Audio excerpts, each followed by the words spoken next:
It's the World Wrestling Federation. It's the Washington Wrestling Federation. They put on this show that they're bitter rivalries, villains, and they really don't like each other. But behind closed doors, they buddy up for a drink and make deals. We've seen the limitations on government whittled away.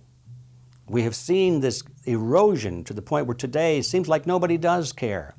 And right now in Washington, D.C., we have seen a fall of the Republic. Both the Republican and Democratic parties are owned by the same global elites. And on issues that matter to those global elites, they act as one. They've wrapped themselves in the American flag, and they've talked about preserving American heritage and principles, and all the while they're working to merge us into a new world order where our sovereignty will be destroyed. We'll lose all connection with our American heritage.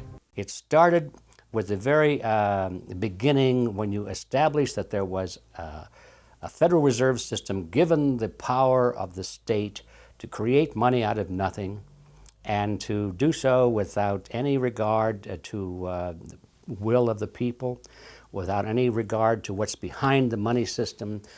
In other words, strictly political and economic motives for the bankers and the politicians. Once you granted that power to a group, the Federal Reserve System, the economic crisis was inevitable. This has happened before. Every time in history when the government was given the power, or a group of banks in conjunction with the government was given the power to expand the money supply at will, those economic systems always wound up in crisis and always collapsed. So there's no reason to believe that the United States was given some kind of a get-out-of-jail-free card, an exemption from the processes of history. So the economic crisis began at the very beginning, and as a matter of fact, when the founders of the Federal Reserve System met on Jekyll Island back in 1910 and were drafting the Federal Reserve Act, one of the things they discussed was how to pass on the inevitable losses to the taxpayers. They knew that inevitably something like this would happen, and they knew that there had to be some way to get out of it without destroying the banks, of course, because they were the banks. And they said, aha, we'll go into partnership with the government, we'll take our cartel agreement and pass it into law, call it the Federal Reserve Act, and we'll make the taxpayer come online and be responsible to bail us out if and when the failure finally comes. I have another amendment. I have been informed that the majority plans to block consideration of this amendment, which is number 1367, regarding the transparency at the Federal Reserve. Madam President, I'd like to call up Amendment 1367. Without objection, the clerk will report. The Senator from South Carolina, Mr. DeMint, proposes an amendment number 1367. Senator from Nebraska. I make a point of order against the DeMint amendment that it's legislation on appropriations. Madam President? The point of order is well taken. The amendment. I regret the objection. The amendment falls. Most people want to belong to their peer group. They want to be the same as everyone else when it comes to opinions. In fact, they judge their own personal sanity by bouncing ideas off their neighbors and friends who will answer back and agree on these same topics in kind. It doesn't matter if the topics or what you're given are facts or utter nonsense, as long as everyone agrees at the same time. You'll say, well, I'm sane, and your friends will all agree because they've had the same information given to them. But they've been programmed, and I'm sad because I know that it's hard for people like that to take an interest, a serious interest in world affairs, to take a serious interest in what their elected officials are doing.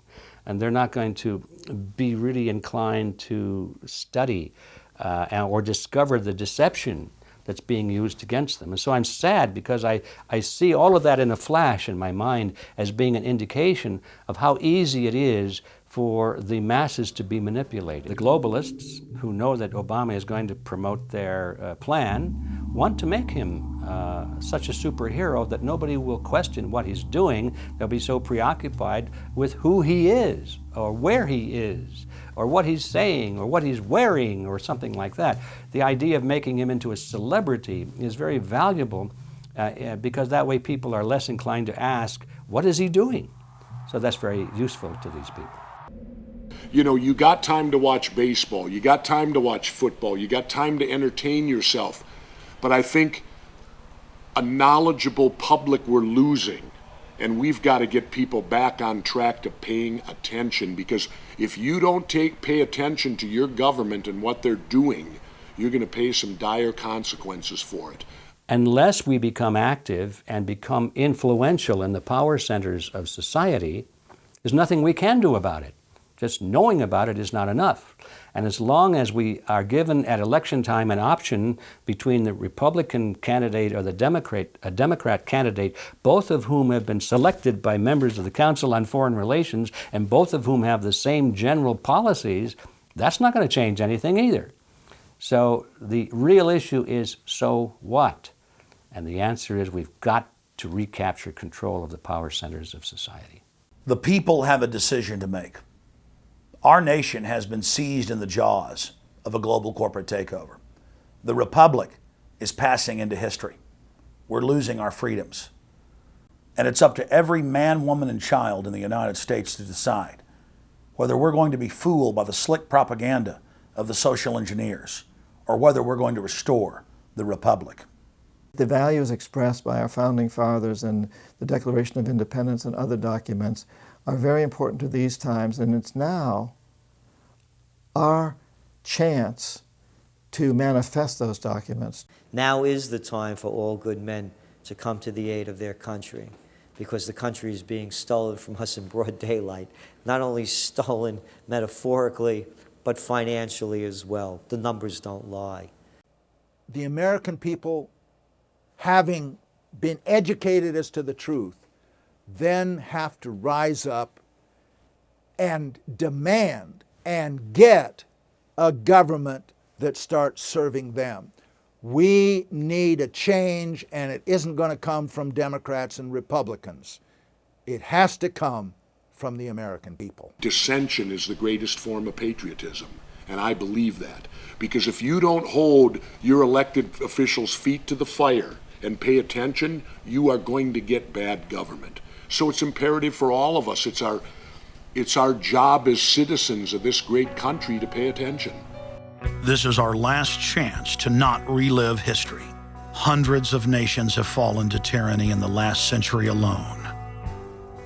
America is a prize coveted by the despotic megacorporations that now dominate our planet. If their world government is truly to rise, freedom and the republic for which it stands must fall.